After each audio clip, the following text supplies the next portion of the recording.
E fala, torcida São Paulina, começando aqui mais um vídeo no canal. No vídeo de agora a gente vai ver aí o que o pessoal lá da ESPN, Abel Neto e companhia falaram após a grande vitória do São Paulo ontem contra o Goiás. São Paulo que defende o título da Copa do Brasil, conquistado no ano passado. Então, antes de mais nada, desce aí embaixo, deixe seu like e se inscreve no canal para não perder os próximos vídeos. E para me ajudar a bater a meta de 6 mil inscritos, estamos quase chegando lá. Já sabe, né? A gente vai estar assistindo o vídeo junto aí. No final do vídeo eu volto trazendo a minha opinião, os meus comentários, a minha análise sobre o jogo de ontem.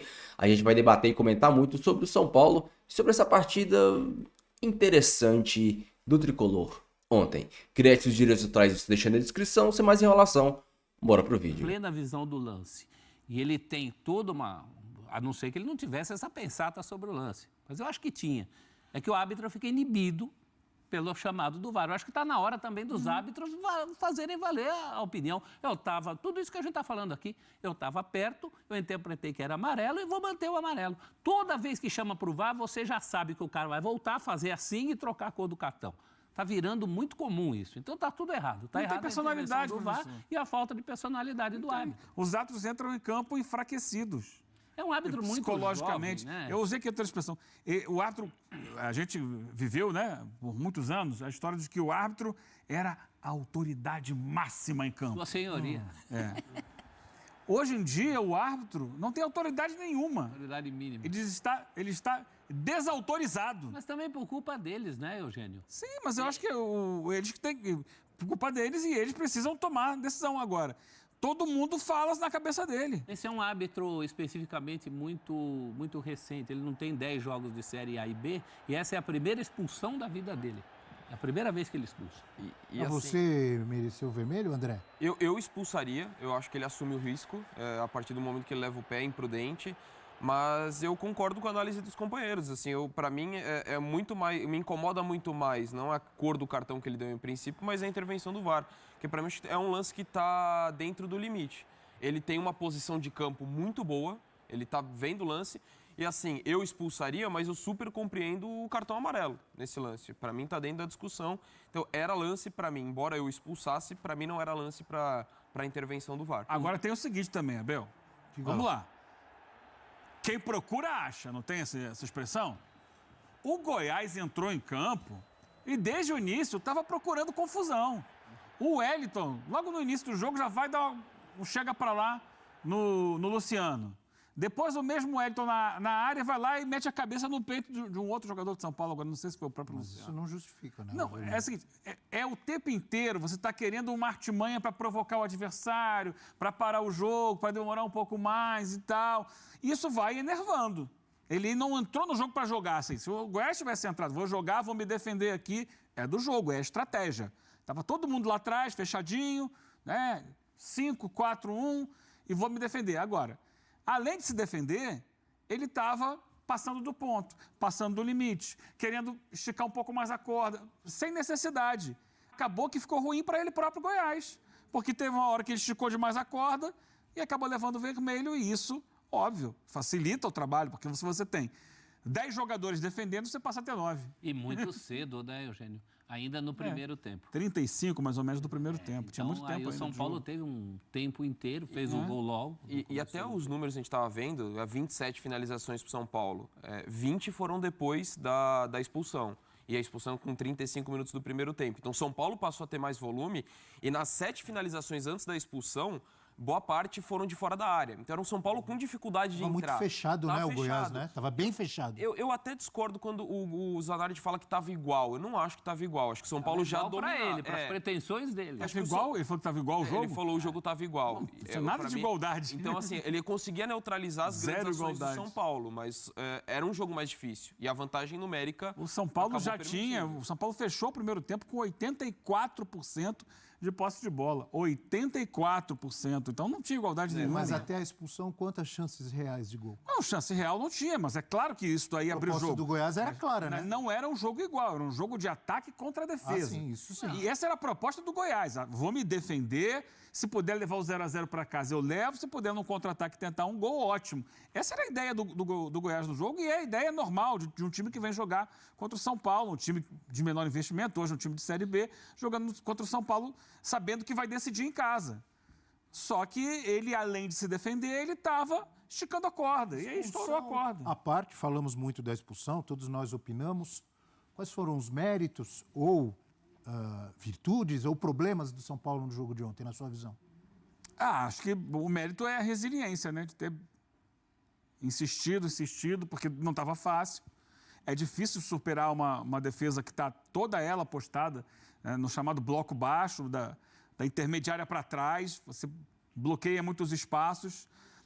E o São Paulo não desistiu, continua martelando. Poderia até ter feito mais 1 ou 2 gols, sairia com mais tranquilidade. Teve um lance no primeiro tempo que o David Braz salva em cima da linha, né? Do Caleri. No segundo tempo também tem um que o André, ele escorrega assim, a bola passa por trás dele, era uma chance. Mas eu acho que o fato de não ter desistido. Agora, o São Paulo não teve uma grande atuação, não teve. Acho que faltou um pouco mais de agilidade, velocidade na troca de passes para tentar surpreender o adversário.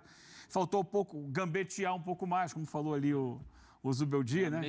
Que é o drible. E aí ele coloca o Eric justamente para isso, né? É um mérito dele. Ele tira o Bobadilha, que era 1 a menos. Se você está jogando contra o adversário que só se defende e que tem 10 jogadores, coloca mais atacantes. Tira o Bobadilha, que não estava fazendo muita diferença. E deu certo na hora, né? Deu certo. Essa é aquela para consagrar o treinador, não é? Ele coloca o Eric no intervalo com 2, 3 minutos. Então, mas isso... Poderia ter dado mais certo. Mais vezes. Isso é o grande mérito. Para mim, ele foi o melhor em campo, o Zubeldia, porque a gente vê muito técnico ir para a coletiva, principalmente quando não consegue o objetivo. É difícil jogar, o futebol jogam 11, os caras já botam 5 em linha atrás. O trabalho do técnico é oferecer soluções para isso. E ele fez uma coletiva inteira falando de soluções, que ele fala do chute fora da área e abrir o jogo, tanto na teoria quanto na prática. Na prática ele fez isso cedo. Logo, já volta com o Eric, já bota o Lucas mais para dentro. O primeiro gol sai assim, sai logo. Então teve muito dedo do treinador do ponto positivo ontem, até por falta de um grande destaque individual dos jogadores do São Paulo. Luciano foi importante, Caleri foi importante, mas eu elegeria o Zubeldia como o melhor em campo ontem. E até porque o lance do gol, a gente fala da entrada do Eric, ele que está participando da jogada, mas também tem o posicionamento do Lucas, que passa a jogar mais por dentro, até pelo que o Eugênio falou. Você precisa só de um volante, ali o Luiz Gustavo, aliás, esse eu quero falar a parte. O Lucas participa desse passe mais vertical e acaba acontecendo o gol. Do Luiz Gustavo, ok, foi um jogo que acabou defensivamente sendo menos exigido. A gente falou do Goiás, o quanto que não foi igual, até porque produziu 2 finalizações no jogo inteiro. Então, se fosse igual, era quando aquelas espetadas de vez em quando, mas elas não aconteceram. Mas ele participou ofensivamente. O Luiz Gustavo... O chute do segundo gol é dele, o goleiro espalma. Ele finalizou 5 vezes. Ele foi o jogador que mais finalizou na partida ao lado do Caleri. Então, um cara que participando também na construção muito bem, na conclusão das jogadas, mais um bom jogo dele. Já que você tocou no Luiz Gustavo, né? E ontem, depois do jogo, eu estava dando uma revisada, né? Lá no ESPN True Media, para pegar os números do jogo. O Luiz Gustavo foi o jogador que mais pegou na bola, na partida. Disparado foi o que mais pegou na bola, assim, com 30 ações a mais do que o segundo colocado. E ele chegou à impressionante marca de 116 passes tentados, 115 passes certos. Tony Kroos na Eurocopa. 99,tanto% de acerto nos passes. Ele só errou um passe no jogo inteiro, de 115 que ele tentou. É passe para o lado. Tem muito passe em diagonal. Sim. Mas ele teve 88 passes para frente no jogo. E o chute do segundo gol é o chute dele. Exato.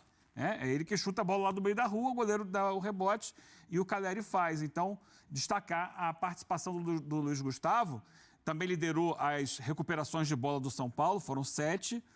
Então, controlando a marcação, distribuindo o jogo e buscando o gol. A vantagem é boa, sim, podia ser ótima.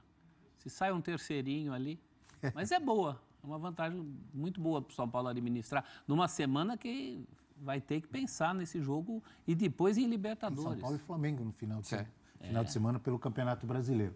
Daqui a pouco a gente vai falar do Flamengo na preparação para o jogo contra o Palmeiras. Vamos falar de Flamengo e Palmeiras, também de Botafogo e Bahia.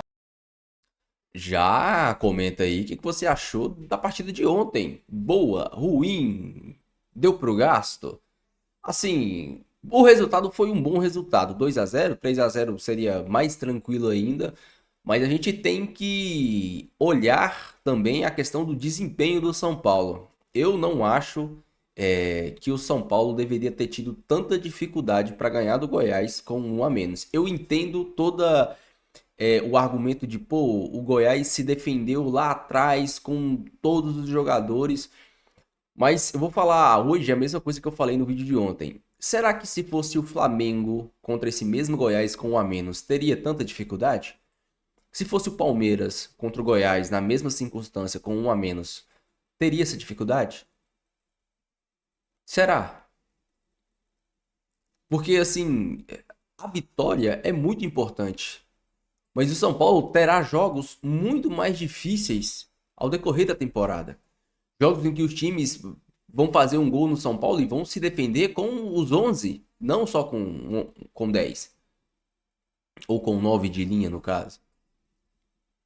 Então, assim, se o São Paulo está tendo dificuldades contra o Goiás no Morumbi com um a menos, o que esperar do São Paulo contra times um pouco mais fortes?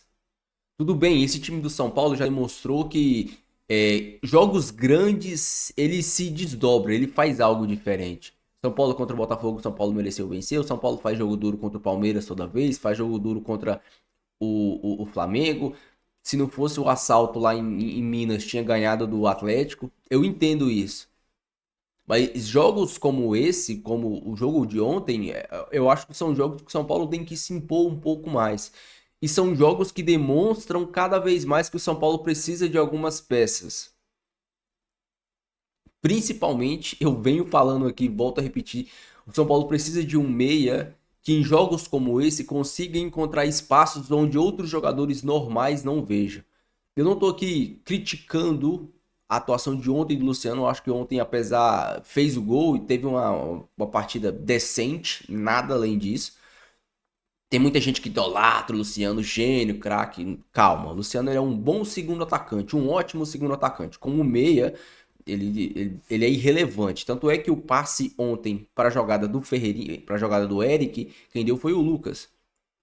E o Luciano tem uma assistência na temporada. O Lucas também não é esse cara do passe diferente. O Lucas é o cara da arrancada, o cara que precisa do espaço, é o cara que precisa receber esse passe de alguém. Jogos como ontem, jogadores como Ganso, como Rascaeta, como Veiga, como De La Cruz, jogadores diferentes, eles enxergam espaços, pequenos espaços que jogadores comuns não enxergam.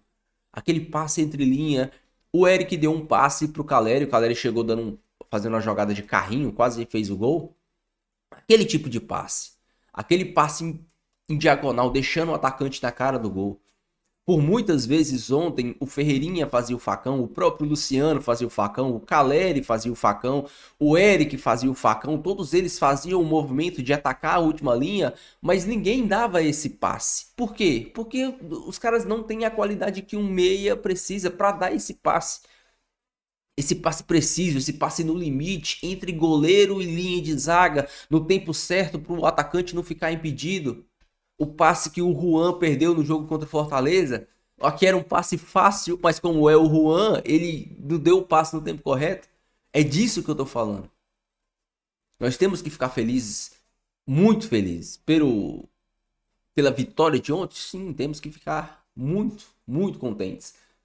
Mas, assim, eu vejo que o São Paulo, em jogos assim, deveria ter mais, fazer 2, 3, 4, empurrar gol nos caras. Porque o Vasco, quando teve a oportunidade, meteu 4 no São Paulo.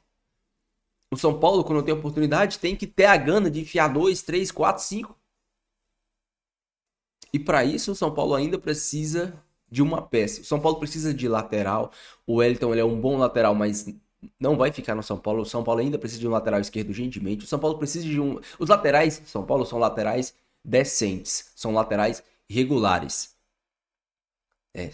Não tem a mesma regularidade do Alisson, por exemplo. O Alisson, toda a partida do Alisson era regular, mas era regular no nível alto.